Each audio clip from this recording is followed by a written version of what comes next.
दोस्तों Indian railway finance corporation limited यानी IRFC की बात करें तो स्टॉक के अंदर आज कुछ गिरावट हुई है। लेकिन इस गिरावट के बीच में कुछ बड़ी अपडेट निकल के आ रही है जो इशारा करिए कि ये गिरावट बहुत जल्द थमने वाली है और यहाँ से एक शानदार तेजी की संभावना बन रही है।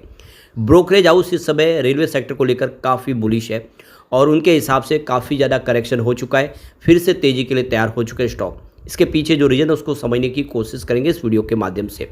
दूसरी तरफ अगर हम रेल विकास निगम लिमिटेड की बात करें तो एक के बाद एक लगातार बहुत सारे एमओयू साइन किए जा रहे। कंपनी तेज़ी से अपने कारोबार को बढ़ा रही है इंडिया के बाज़ार में भी और ग्लोबल मार्केट में भी। अब आप देख सकते हो कि यहाँ पे कुछ लेटेस्ट अपडेट है आरवीएनएल को लेकर भी, जिसको इस वीडियो के माध्यम से डिस्कस करेंगे। कुछ नए टारगेट निकल कर आए जिसको हम समझने की कोशिश करेंगे। क्या रेलवे के इन दोनों शेयर में इन्वेस्टमेंट करना चाहिए? लेकिन फ्रेंड उससे पहले अगर आप पहली बार हमारे चैनल पे आए तो चैनल को सब्सक्राइब कर दीजिए, एक बेल आइकॉन दबा दीजिए ताकि जब भी नया वीडियो बने पहला नोटिफिकेशन आपको मिले। वीडियो पसंद आए तो लाइक से जरूर कीजिए। चलो फ्रेंड्स वीडियो स्टार्ट करते हैं। मैं हूँ आपका दोस्त एस.बी. दवे और हमारे अपने चैनल ऑनलाइन कमाई में आपका बहुत बहुत स्वागत है। तो सबसे पहले आईआरएफसी के कारोबार की बात करें तो आज 177 पर क्लोजिंग थी 0.74% की गिरावट के साथ। लेकिन यहाँ पे गौर करने वाली बात है कि इंट्राडे में 180 तक चला गया था, यानी कुछ समय के लिए तेज़ी बनी लेकिन ऊपर के लेवल से दबाव देखने को मिला, इस वजह से कुछ गिरावट देखने को मिली है। अब यहाँ पे आईआरएफसी और आरवीएनएल के लिए जो एक बहुत बड़ी गुड न्यूज़ है कि सेबी के ने जो नए रूल्स बनाए उसके तहत अब जो 19 नए पीएसयू स्टॉक क्वालिफाइड होंगे एफ&ओ में एंट्री के लिए, उसमें आईआरएफसी और आरवीएनएल दोनों ही शामिल है। ये दोनों स्टॉक है जो एफ&ओ में शामिल होंगे, यानी फ्यूचर ऑप्शन में ट्रेड होते हुए दिखाई देंगे। तो इससे आप समझ सकते हो कि आने वाले समय इनका जो बिजनेस है बढ़ेगा, इनकी वॉल्यूम में वृद्धि होगी और प्राइस भी बढ़ेगी, उसको कोई रोक नहीं पाएगा। तो काफ़ी स्टॉक है जो इस समय लिस्ट में जाने वाले, जिसमें आईआरएफसी के अलावा देखो कि आरवीएनएल भी शामिल है, NHPC limited, Indian renewable energy development agency limited यानी इरडा और मजगांव डॉक शिप बिल्डर्स, ये सारे पीएसयू स्टॉक है जो एफ&ओ में शामिल होंगे। इसकी प्रबल संभावना है। अब पीएसयू स्टॉक काफ़ी बेहतर कर चुके रेलवे के, क्या इस समय खरीदारी करनी चाहिए?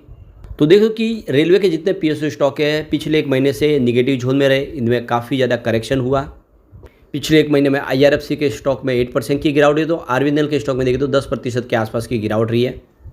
तो मार्केट एक्सपर्ट का कहना है कि अगर हम पिछले इसके जो परफॉर्मेंस में कमी की वजह देखें तो लोकसभा इलेक्शन की वजह से जो दौर था 3-4 महीने का, वो उसमें पॉलिसी पैरालिसिस रही, यानी किसी प्रकार की कोई नई सरकार पॉलिसी नहीं बना पाई। एक पूरा पीरियड है वो लोकसभा इलेक्शन में चला गया और जो Q1 के रिजल्ट थे वो भी कोई इतने उम्मीद में खरीद नहीं उतरे। तो ये जो रीजन बने जिसकी वजह से शेयरों की प्राइस में एक ठहराव सा आ गया और पिछले दिनों काफ़ी ज़्यादा दौड़ चुके थे। तो बड़ी तेज़ी बनने के बाद कोई खास ट्रिगर नहीं मिलने की वजह से ये स्टॉक दौड़ नहीं पाया और उसमें गिरावट की संभावना बनी।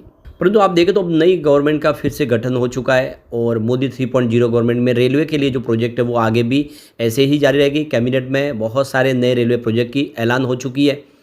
आने वाले समय रेलवे सेक्टर के लिए सरकार पूरी तरह से कमर कस चुकी है।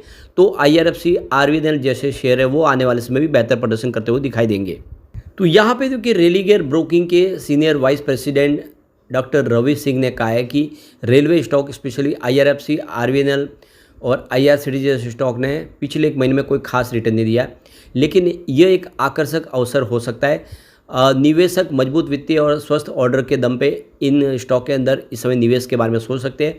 इंडिया का जो बुनियादी ढांचा है रेलवे सेक्टर का वो काफ़ी मजबूत है। रेलवे में आप देखें आने वाले समय बहुत सारी नई स्कीम आ रही है, नए निवेश के रास्ते तलाशे जा रहे हैं, रेलवे स्टेशन को एयरपोर्ट की तर्ज पे बनाया जा रहा है, नए ट्रैक बिछाए जा रहे हैं। ऐसे में ये स्टॉक बेहतर प्रदर्शन कर सकते हैं। तो मार्केट एक्सपर्ट का कहना है कि जो Q1 का रिजल्ट रहा है वो आकर्षित नहीं कर पाया, क्योंकि सरकार के गठन के बाद देखें तो उम्मीद थी उस हिसाब से कोई खास बेहतर प्रदर्शन नहीं हुआ। लेकिन आने वाले समय जो नई रेलवे लाइन की योजना है कैबिनेट की तरफ से जो मंजूरी मिली है उसकी वजह से इन रेलवे शेयरों में तेजी आ सकती है। दूसरी बात एसएमसी ग्लोबल सिक्योरिटीज़ के सीनियर इक्विटी रिसर्च एनालिस्ट सीमा श्रीवास्तव ने कहा कि रेलवे के शेयर लॉन्ग टर्म इन्वेस्टर के लिए अच्छे हैं, क्योंकि रेलवे समेत इंफ्रास्ट्रक्चर डेवलपमेंट पर सरकार के लगातार फोकस ने इन कंपनियों की ग्रोथ संभावनाओं को सपोर्ट दिया है, यानी आने वाले समय भी बेहतर प्रदर्शन कर सकते हैं। अब यहाँ पे अगर हम बात करें आईआरएफसी की तो कंपनी रणनीतिक रूप से इंफ्रास्ट्रक्चर प्रोजेक्ट के लिए रेलवे के कैपेक्स फंडिंग का सपोर्ट करती है। अगले 6 से 8 वर्षों में लगभग 40,000 किलोमीटर नए रेलवे ट्रैक बिछाने की योजना है, जिससे आप क्लियरली समझ सकते हो कि बहुत सारी अपॉर्चुनिटी आईआरएफसी के लिए दिखाई दे रही है। आरवीएनएल की अगर बात करें तो रेल विकास निगम लिमिटेड के मोर्चे पर नई लाइनों को दोहरीकरण, गेज कन्वर्जन, रेलवे लाइन का जो है इलेक्ट्रिफिकेशन, मेट्रो की नई परियोजनाएं, नए ब्रिज का निर्माण, केबल पुल का निर्माण, इस तरह से बहुत सारे अलग अलग जो प्रोजेक्ट है जो कंपनी करती है, जिसमें अपॉर्चुनिटी बहुत ज़्यादा है। और देख सकते हो कि इस समय सरकार जिस तरह से नई स्कीमें ला रही है, उस हिसाब से कह सकते हैं कि आने वाले समय आरवीएनएल भी बहुत बेहतर प्रदर्शन कर सकता है। यहाँ पे देखो कि रेलवे के शेयरों को लेकर प्रभुदास लीलाधर की तरफ से अगर देखें तो उनके मार्केट एक्सपर्ट ने कहा है कि रेलवे शेयरों में आईआरएफसी और आईआरसीटीसी आरवीएनएल शेयर तकनीकी रूप से बेहतर स्थिति में दिखते हैं। डेली चार्ट पैटर्न में दिखाने पर ये देखें तो ये इस समय अपने सपोर्ट लेवल के आसपास है और यहाँ से एक अच्छी संभावना बन रही है। यहाँ पे देख सकते हो उन्होंने आरवीएनएल के लिए जो अगला लक्ष्य रखा है वो 647 का है और आने वाले समय ये 690 तक जा सकता है। तो कुल मिला के इस समय देख सकते हो कि रेलवे के शेयरों के लिए बहुत ज़्यादा बुलिश है और ख़रीदारी की सलाह दे रहे हैं। अब चलते हैं हम रेल विकास निगम लिमिटेड की तरफ। तो 601 पर आज क्लोजिंग थी, 0.91% की यहाँ पे गिरावट देखने को मिली, दबाव यहाँ पर भी था। अब देख सकते हो कि यहाँ पे आरवीएनएल को लेकर एचडीएफसी सिक्योरिटीज बहुत ज़्यादा बुलिश है और अगले 2 महीने के लिए स्टॉक को खरीदारी की सलाह दी है। उनका कहना है कि यह स्टॉक 608 के स्तर पर है, यहाँ से आने वाले समय बेहतर प्रदर्शन कर सकता है। तो देख सकते हो कि यहाँ पे शेयर जो है यहाँ पे पिछले एक सप्ताह में बेहतर प्रदर्शन कर चुका है और आने वाले समय इससे बेहतर प्रदर्शन की उम्मीद है।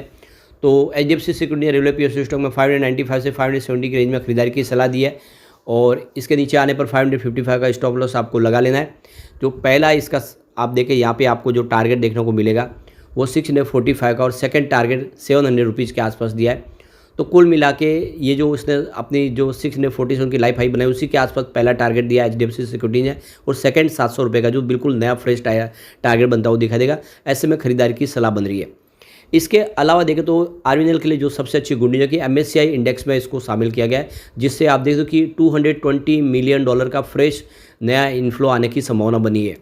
तो ब्रोकरेज फर्म नोवा अल्टरनेटिव का कहना है कि आरवीएनएल के अंदर $220 मिलियन का फ्रेश इन्वेस्टमेंट आएगा। जैसे ही आप देखें तो यह एडजस्टमेंट फ्राइडे को होगा, इसमें ट्रेड करना शुरू होगा, नया फ्रेश इन्वेस्टमेंट आएगा, यानी काफ़ी अच्छे निवेश की संभावना बन रही है यहाँ पे।